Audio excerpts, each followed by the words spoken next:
Bonjour et bienvenue sur la chaîne Armel High Tech. Aujourd'hui, une toute nouvelle vidéo. Est-ce que Tesla va pouvoir ouvrir à tous ses superchargeurs en France? Générique!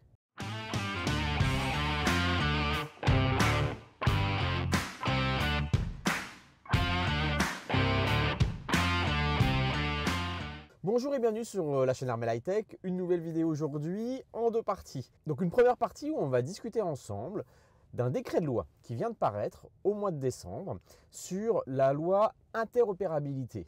Et en quoi ce décret de loi peut compliquer les choses pour Tesla, voire peut-être même rendre impossible le déploiement de l'ouverture des superchargeurs à tous en France. Dans un deuxième point, je vous ferai une petite news plus spécifique à la Bretagne, un add-on sur une information que j'ai vue il y a quelques semaines, que je vous avais partagée et qui la confirme. Ce sera le petit bonus en fin de vidéo. Voilà, donc première partie et essentielle partie de cette vidéo, la loi interopérabilité. Qu'est-ce que c'est? Alors je vais vous mettre ici en incrustation un article d'Automobile Propre qui est paru cette semaine, qui nous raconte que... Donc un article du 9 décembre 2021 et qui titre sur la voiture électrique et l'interopérabilité, bientôt des sanctions pour les opérateurs. Centré sur l'interopérabilité, le décret 2021-1561 a été publié ce samedi 4 décembre au journal officiel. Il prévoit des sanctions pour les opérateurs qui ne respectent pas les règles. Alors, l'interopérabilité, qu'est-ce que c'est? Quel est le principe de cette loi qui est en travail depuis quelques mois, quelques années même d'ailleurs? L'interopérabilité, c'est quoi? Le décret donc 21-61-15-61 définit l'interopérabilité comme la capacité d'un composant ou d'un ensemble de composants d'un système utilisé pour le ravitaillement d'un véhicule à fonctionner avec d'autres composants au système de même finalité, sans restriction de mise en œuvre ou d'accès au ravitaillement, en respectant des interfaces standardisées, ouvertes en termes mécaniques ou algorithmiques. Parce que on est un peu d'accord, c'est assez imbitable, même si on pressent quelques trucs, etc. Mais voilà, comme le dit Mickaël, qui a écrit cet article, pour faire court et compréhensible pour le commun des mortels, l'interopérabilité sur une borne consiste à garantir la recharge par tous les moyens possibles. Donc une façon de faciliter l'accès aux bornes publiques pour les usagers, mais aussi pour les opérateurs de mobilité, de type ChargeMap, Plugsurfing, Freshman, NewMotion, etc. Donc depuis un décret qui est publié en 2019, ces derniers doivent avoir un accès sans discrimination à toute infrastructure de recherche publique supervisée dès lors qu'ils en feront la demande auprès de l'opérateur concerné. C'est la fameuse itinérance qui permet à l'utilisateur d'accéder aux points de charge de tous les opérateurs sans avoir à s'inscrire individuellement à chacun des services. S'y rajoute l'obligation du paiement à l'acte par carte bancaire, QR code ou application mobile. Ces précisions sont très intéressantes. Je ne sais pas si vous vous souvenez, je vais vous remettre en lien ici la vidéo que j'avais fait récemment sur le test que Tesla est en train de faire grandeur nature sur des superchargeurs aux Pays-Bas. D'abord réservé aux utilisateurs néerlandais, depuis ça a été étendu notamment aux utilisateurs allemands. Et le principe, c'est que Tesla a décidé d'ouvrir ses superchargeurs à tous, toutes les marques, tous les types de véhicules électriques équipés d'une prise combo CCS. Pour ce faire, comme je vous l'expliquais dans cette vidéo, Tesla a donc décidé de faire une évolution de son application mobile que l'on a sur nos smartphones qui nous permettent de contrôler nos Tesla notamment et de faire une extension pour les non-propriétaires de Tesla qui vont pouvoir utiliser donc l'application pour pouvoir lancer la recharge sur des superchargeurs Tesla pour leurs véhicules non Tesla. Donc, ils doivent au préalable créer un compte sur le site Tesla, télécharger l'application, renseigner un moyen de paiement, donc une carte bleue sur le site Tesla, et ensuite quand ils arrivent sur un superchargeur Tesla, avec leur application, ils vont pouvoir dire qu'ils veulent se supercharger, ils identifient le superchargeur, ils identifient la borne, ils branchent leur voiture et ça lance la recharge, et quand ils auront fini leur recharge, leur compte sera débité.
CQFD, pas de souci.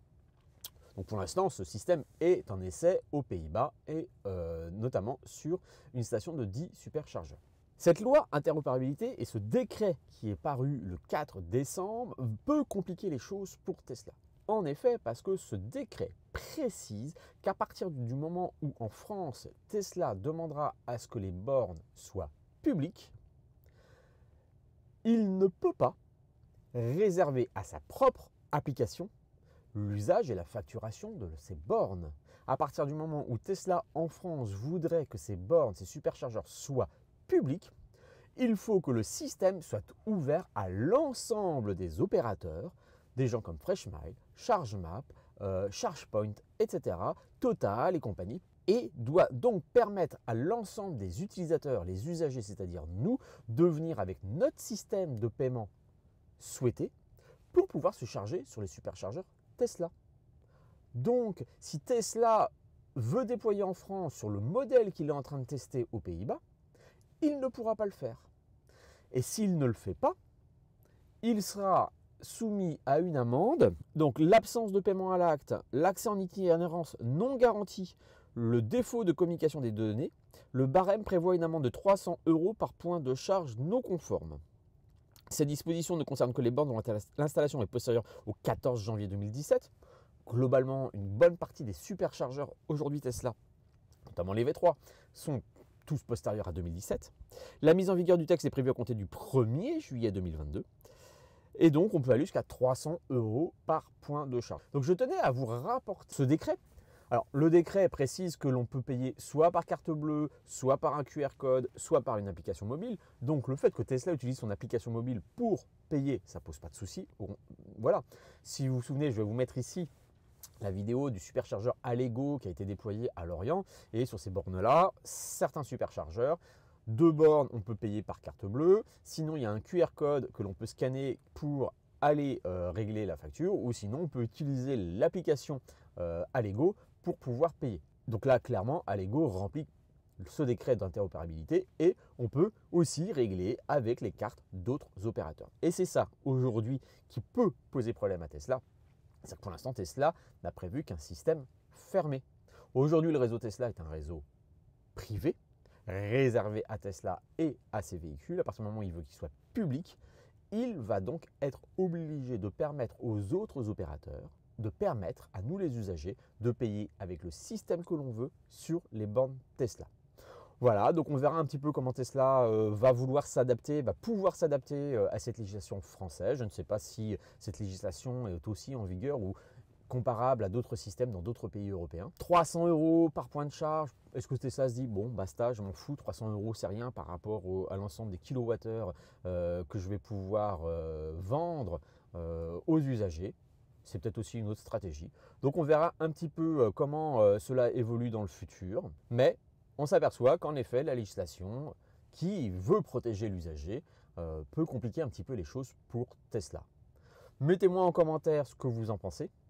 Est-ce que vraiment ça va être une problématique pour Tesla et Elon Musk? Est-ce qu'ils vont juste payer les amendes? Est-ce qu'ils vont ouvrir le système aux autres opérateurs de paiement, de règlement, de charges, etc. Et comment est-ce qu'ils pourront le faire? Parce qu'aujourd'hui, nos superchargeurs ne sont pas équipés de capteurs NFC pour des badges, de capteurs RFID non plus, ne sont pas équipés de terminaux de paiement. Comment est-ce que ça va être possible pour Tesla? On va voir un petit peu. Dernier point, et c'est le petit bonus dont je voulais vous en faire profiter, que j'ai découvert ce matin dans les informations régionales bretonnes sur Ouest France. Je vous mets tout de suite cet article paru sur Ouest France aujourd'hui. Rennes, Tesla va ouvrir une plateforme logistique à Saint-Jacques-de-la-Lande. Comme je vous l'annonçais sur cette vidéo que je vous ai partagée sur l'inauguration du Tesla Center de Passé, donc au nord-ouest de Rennes, et lors de cette inauguration, donc, nous avions eu l'information grâce au Tesla Owner Club que en effet l'ouest de la France et la Bretagne devenaient la deuxième région où il y a le plus de Tesla vendus. Et donc le format actuel de livraison n'était plus viable pour Tesla sur le Grand Ouest, où aujourd'hui Nantes, le Tesla Center de Nantes devait tout gérer et c'était impossible pour eux. Donc on nous avait donné cette information qu'ils allaient, comme sur le schéma de la région parisienne avec Villepinte, prévoir un centre de livraison. Donc qu'est-ce qu'on lit dans cet article-là? C'est le 3e centre logistique que le constructeur américain de voitures électriques Tesla prévoit en France après celui de Villepinte, en région parisienne, et celui de Signes, près de Marseille. Cette plateforme viendra en appui des 2 succursales que le groupe d'Elon Musk a déjà ouvertes dans l'Ouest, à Saint-Herblain, donc à Nantes, et Passé sur Rennes. Tesla va renforcer son implantation dans l'Ouest après avoir ouvert une succursale à Passé. En octobre dernier, le constructeur américain de voitures électriques prépare l'implantation d'une plateforme logistique près de l'aéroport de Saint-Jacques-de-la-Lande, près de Rennes, Ille-et-Vilaine, selon la lettre API. Voilà, donc il reprécise que c'est le 3e centre logistique. Donc il ouvrira début 2022 dans un bâtiment de 5000 m² situé sur un terrain de 10 000 m² dans la zone d'activité, la haie des Cognets. On nous précise que l'objectif, c'est soutenir la croissance et l'augmentation du volume de vente des véhicules électriques dans le Grand Ouest. Ce Delivery Center, voilà la dénomination. Donc nous aurons les Tesla Center et maintenant les Delivery Center, les centres de livraison, viendra en appui donc des 2 succursales. Saint-Herblain qui était ouvert en 2017 est passé. Chacune emploie une vingtaine de salariés pour assurer la vente et la prévente des véhicules électriques haut de gamme. Les nouveaux propriétaires viendront réceptionner leurs voitures au centre logistique de Saint-Jacques-de-la-Lande après avoir passé commande dans les succursales. Je vous mets ici, pour ceux qui ne sont pas des habitués de la région bretonne, pour que vous vous rendiez compte un petit peu mieux où il se situe. Vous voyez en haut à droite donc l'agglomération rennaise et ici ce point rouge sur la commune de Clenay-Arsenal-Redon, juste au-dessus de l'aéroport Rennes-Bretagne. On va essayer de faire un petit focus. Et donc sur cette zone, nous allons avoir donc un centre de 5000 m² sur un terrain de 10 000 m² pour assurer la livraison des Tesla sur le secteur Grand Ouest, Bretagne, Normandie, Pays de la Loire. Voilà, bah écoutez, c'est une très très bonne nouvelle. Ça confirme bien les informations que nous avions eues par le responsable du Tesla Center de Passé à Rennes. L'actualité Tesla, c'est quasiment quotidien en ce moment. Une nouvelle mise à jour est annoncé, alors je suppose pour les États-Unis un petit peu avant Noël. Je ne sais pas si au moment où la vidéo sera diffusée, si les premières installations auront lieu aux États-Unis, voire même peut-être en Europe. Je suppose qu'il faudra attendre plusieurs jours pour que cette mise à jour arrive en France. Et cette mise à jour de Noël va être un petit bouleversement parce qu'elle va nous introduire une toute nouvelle interface sur nos Tesla Model 3 et Model Y, ainsi que sur les Model S et Model X, basée sur la V11 qui équipe les nouvelles Model S et Model X aux États-Unis. Alors ce n'est pas la V11 pour nous, ce sera la V10.8, mais l'ergonomie est inspirée de la V11. On va bénéficier aussi de nouvelles fonctionnalités, de nouveaux jeux, des améliorations sur les waypoints, etc. Donc à voir.